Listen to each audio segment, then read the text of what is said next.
Ny mofinaina anio atolotry ny FJKM Ambohijanaka Karafitiavana.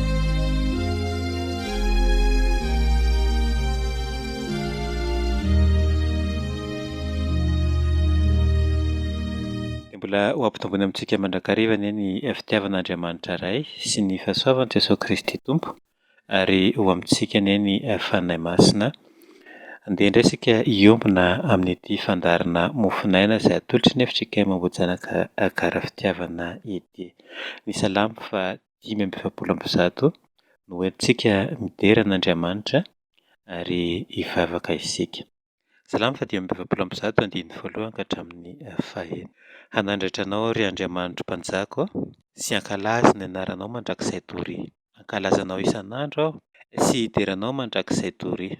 Lehibe Jehovah ka tokony hoderaina indrindra ary tsy takatry ny saina ny fahalehibiazana. Ny taranaka rehetra samy hidera ny asanao amin'izay rehetra mandimby azy sy hanambara ny asanao lehibe. Nilazan'ny voninahitry ny fiandriananao sy ny asanao mahagaga no ho saintsainy. Ny herin'ny asanao mahatahotra no ho tenenin'ny olona ary ny fahalehibiazanao no ho lazaiko. Amen. Hivavaka isika. Ry Tompo Andriamanitra io, manatitra ny anja sy ny saotra ary ny fiderana anao indray izahay amin'ity maraina ity. Misaotra satria mbola nomenao indray izao tombonandro vaovao izao ary afaka ihany koa hiombombavaka eto hanambara izany fahatsaranao sy ny fahasoavanao izany. Eny Tompo, nasehonao anay izany ary tanterahinao eo amin'ny fiainana isan'andro. Atsapanay fa tsy irery izahay fa manana Andriamanitra lehibe sady mahery, Andriamanitra be fitiavana ary be voninahitra ihany koa. Ankehitriny anefa dia mifono aminao izahay noho ny tsy fahatanterahanay, noho ny fahotanay.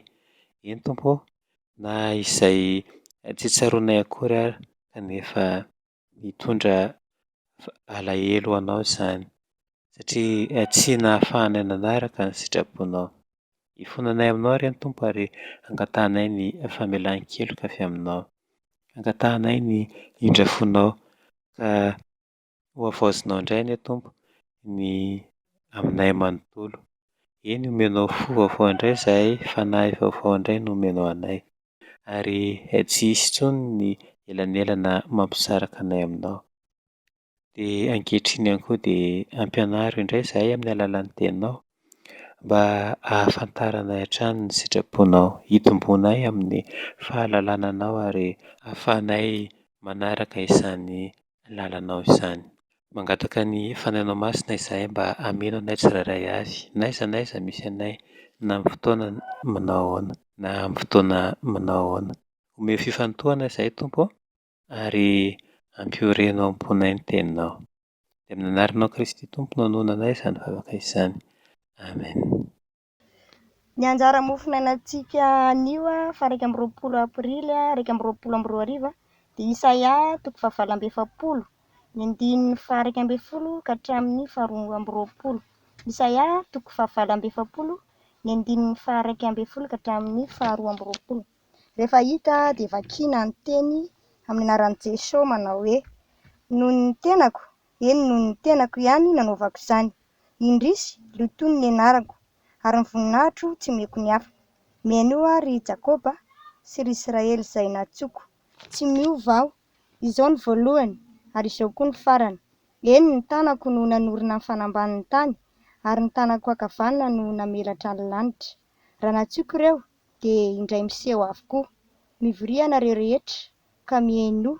Iza moa amin'ireny no mba efa nanambary izany? Ilay tian'i Jehovah no ahefa ny sitrapony amin'ny Babilôna ary ny sandriny ho amin'ny Kaledianina. Izao dia izao ihany no miteny sady miantso azy. Mitondra azy aho ka ambinina ny lalany. Manatona ianareo ka mihaino hatramin'ny taloha no efa nitenenako tamin'ny mangingina. Hatry ny fony aho vao nisy ireo dia teo aho. Ary ankehitriny Jehovah Tompo naniraka sy ny fanahany. Izao no lazain'i Jehovah mpanafitra anao. Dia ny Ray Masin'Israely, izao ny Jehovah Andriamanitrao, no nampianatra anao hahita soa sady mitarika anao amin'ny lalana tokony nalenao. Toy izany anie ianao mba hanihain'ny didiko dia ho tahaka ny hono ny fiadananao, ary ho tahaka ny onjan-dranomasina ny fahamarinanao, ary ho tahaka ny fasika ny taranakao, ary ny alokon'ny kibonao ho tahaka ny somby pasika. Ny anarany tsy ho tapaka anao foana eo anatrehako. Mivoaha hiala amin'ny Babilônia, miezah avy amin'ny Kaledianina, torio amin'ny feo mahafaly, ary ambarao ka aelezo hatrany amin'ny faran'ny tany. Lazao hoe Jehovah efa nanafitra ny Jakoba mpanompiny, ary tsy nangetaheta ireo tamin'ny itondrany azy tany efitra. Mampiboaka rano ho any amin'ny vantolampy izy, eny nampitresaka ny vantolampy izy ka nigororona ny rano. Tsy misy fiadanana ho an'ny ratsy fanahy, hoy Jehovah. Amen. Ray Masina, manamasinana amin'ny fahamarinana, ny teninao ny fahamarinana. Amen. Dia mbola ho ampitomboina ao amintsika hatrany ny fahasoavana sy ny fiadanana avy amin'Andriamanitra Raintsika sy Jesosy Kristy Tompo. Amen. Ity Isaia toko 7 ity dia bokin'ny Isaia faharoa. Ny boky nosoratany dia ny toko 7 ka hatramin'ny 550. Ny niasany dia teo anivon'ireo babo tamin'ny Babilônia. Ny votoatiny dia teny fampinonana sy fampanantenana ho an'ireo firenena babo no hita raha vao manomboka ny toko 7. Ao anatin'izany teny fampinonana sy fampanantenana izany dia ambaran'ny Isaia mpaminany fa Andriamanitra dia mampionona sy manafaka ny firenena ao anatin'ny fitsapana. Raha izany ny momba ny boky raha fitiana fohy dia andeha hojerena ny mofinaina voalahatra an'io dia ny toko 770, ny andinin'ny 112 ka hatramin'ny 220 izay efa novakiana teo. Ity toko 770 ity raha ny soramandry no jerena dia fampatsiarovana ny lasa sy filazana ny ho avy, ary indrindra ny fanafahana ny Israely avy any Babilônia. Ary dia hita ao anatin'izany fampatsiarovana izany fa Andriamanitra tsy miova, ary izy no mibaiko ny zavatra rehetra.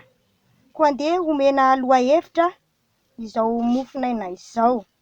Andriamanitra mpanafitra voalohany, Andriamanitra tsy miova. Hitantsika eo amin'ny 12. Raha ny tantara dia ny olombelona no miovaova na mivadika hoy ny soratra masina, na koa hoe mpihodina.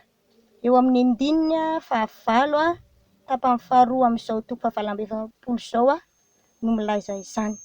Fa Andriamanitra kosa ambaran'ny soratra masina fa tsy miova izy. Eo amin'ny 12 tapany faharoa tsy miova aho.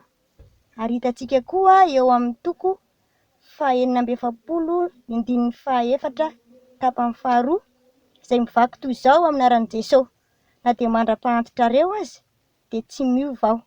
Eto raha mandalo izao fahababoana izao ny firenena Israely dia tsy hoe niova Andriamanitra ka nivady mpanekena akory, fa manao ny zavatra rehetra izy mba hahatonga ity firenena ity ho voninahiny. Ho mantsy izy eo amin'ny 12 tapany farany, ary ny voninahitro tsy omeko ny hafa. Izany hoe ilay voninahitra nomena ny firenena dia tsy omena ny hafa. Eny, fa na dia nandoto ny anarana aza ireo. Izany no manambara fa tsy mivadika amin'ny tenin'ny Andriamanitra, ary tsy miova amin'izay efa fanekeny nataony izy. Ry havana malala ao amin'ny tompony, ny Andriamanitsika dia tsy miova. Mety mandalo zavatra maro mifamafao isika eo amin'ny fiainantsika. Mety mieritreritra isika fa tsy eo intsony Andriamanitra, tsy tahaka ny taloha intsony izy. Tsia, ry havana, eo hatrany Andriamanitra, tsy miova izy. Fa ny anjarantsika dia handeha hakatoy ny sitrapony, fa izany no hahatonga ny fiadanana ho antsika. Mety koa isika hanana roatra, Fa Andriamanitra tsy miova ka na inona ataontsika amin'ny fanao ratsy rehetra dia tsy maninona izany. Tsarovy, tsy sitraka Andriamanitra ny fanao ratsy. Ary ambara eto amin'ny 2:20 fa tsy misy fiadanana ho an'ny ratsy fanahy.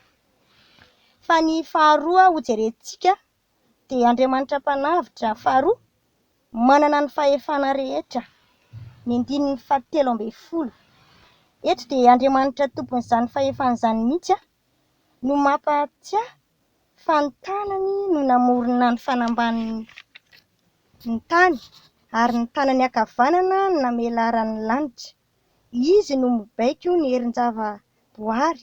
Eny fa na ireny sampy heverin'ny olona fa mitondra fitahiana ireny aza dia izy no namorona ireny, ka eo ambany fahefany ireny. Noho izany dia tsisy azo itokiana fa ilay Andriamanitra tompon'ny fahefana rery no azo itokiana, ary tsy misy Andriamanitra tahaka azy. Hoy izy eo amin'ny Isaia 7:10 tapany faharoa, ka ho azonareo tsara fa izao no izy, talohako dia tsy misy Andriamanitra voaforona sady tsy hisy handimby ahy. Izany ny hery sy fahefanana n'Andriamanitra, izany hery sy fahefanana n'Andriamanitra izany dia nasehony tamin'ny zanak'Israely tamin'ny fomba maro samihafa, ary indrindra teo anivon'izao tontolo izao. Ny hery sy ny fahefan'Andriamanitra eto amin'ity mofinaina ity dia ampatsiarovina eto raha nandeha tany amin'ny tany efitra ny zanak'Israely dia nanavitra azy Andriamanitra, ka nampiasa ny hery sy ny fahefana tamin'ny vantolampy izy, ary dia tonga nisy loharano miboboka ny vato, ary dia tsy nangetaeta intsony ireo. Ny 2:20 ka hatramin'ny 20 no milaza izany.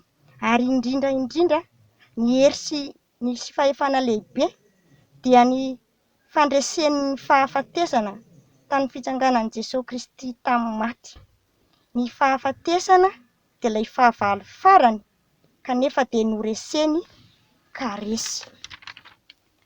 Ry havana malala ao amin'ny Tompo, Andriamanitra tsy miova ny Andriamanitsika. Andriamanitra manana ny hery sy ny fahefana rehetra izy. Koa ny antso antsika dia matokia azy, mihaino ny teniny, mitandrema ny didiny, ary indrindra mibeba elao ny ratsy fanao.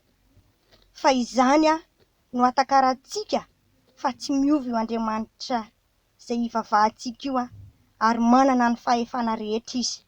Indrindra manoloana izao valana retina izay minjady amintsika amin'izao fotoana izao, tsy misy manana fahefana afaka hanafaona an'izao afa-tsy Andriamanitra irery. Ny antso amintsika dia mivavaha mandrakariva, manana fahatokiana, fa izy irery no afaka hamonjy antsika amin'izao zavatra minjady amin'ny firenentsika izao. Dia mampahery antsika ry havana, ary atao ho tsapantsika tokoa izany Andriamanitra tsy miova sy manana fahefana rehetra izany eo amin'ny fiainantsika.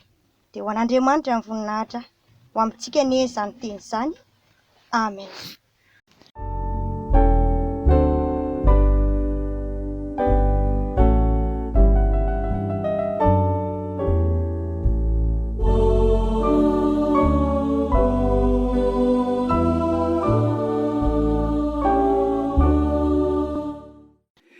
Dia misaotra anao indray izay Tompo noho izany teny izay nampitondrainao anay izany androany.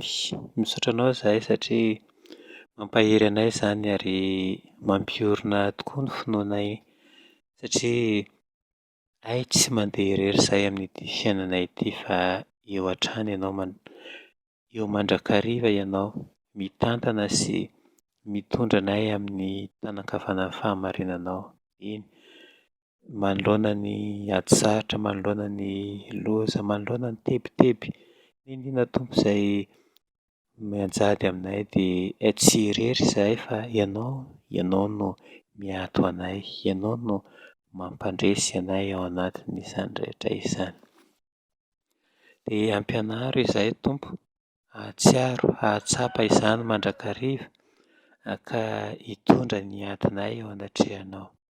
Ampianaro izahay, ampita izany amin'ny hafa ihany koa, ka tsy izahay no hizara tebotebo sy ahiahy ho an'izy ireo, fa izahay koa sara no hampianatra sy hampahafantatra fa ianao dia tsy mahafoy, tsy mandao izay mahatoky sy miankina aminao. Apetraka fiainana am-pelatananao ity tontolo andronay anio ity sy izay rehetra akasainay. Tompo, meteza hiara-dalana aminay indray ka ampahery anay ary hanolontsaina anay. Arovy izay amin'ny ratsy rehetra, ny areti-mandringana, ny fanahiana samihafa amin'izao fiainana izao. Fa raha ianao no momba anay dia tsy manana ahiahy tokoa izahay. Mivavaka izahay ho an'ny tsirairay avy, ireo mpianatra izay ao anatin'ny fiatoana amin'ny fianarana ankehitriny, dia omeo fotoana ahafahany mitombo amin'ny fahalalana tsara izy ireo, ary aoka tsy ho very izay rehetra efa nomenao azy. Ampio ihany koa ireo ray aman-dreny mba ahay hanoro sy hitarika azy ireo amin'izany fianarana sy fitaizana azy ireo izany. Na io ny asa mandraran'ny tsirairay avy, na io ary ny sakatsakana samihafa izay mety tsy hahalafirary izany, dia eo ambanin'ny herinao kosa no angatanay mba hiasan'ny tsirairay avy ka hanana ny anjara amin'ny fiainany. Mivavaka izahay ho an'ny fiangonanay. Tehirizo amin'ny finoana marina Tompo ireo mpinonao izay efa natsoina ao amin'ny anaranao, ka hiorina tokoa amin'izany finoana izany.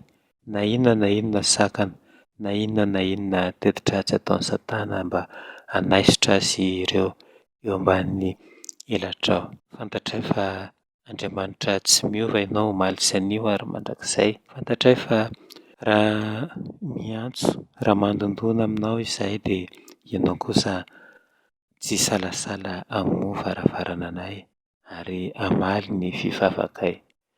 Koa ankinay fena am-pelatananao izany fivavaka izany.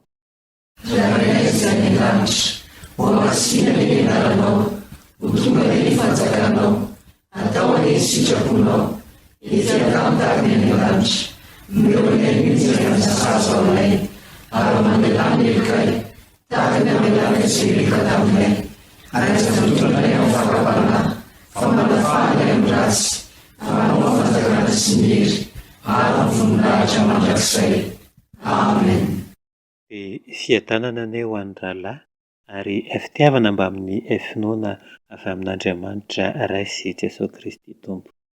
Ny fahasoavana ane ho an'izay rehetra tian'i Jesosy Kristy Tompontsika amin'ny fitiavana tsy mety levina. Dia ho an'Andriamanitra irery ny voninahitra. Amin'ny anarany Ray sy ny Zanaka ary ny Fanahy Masina.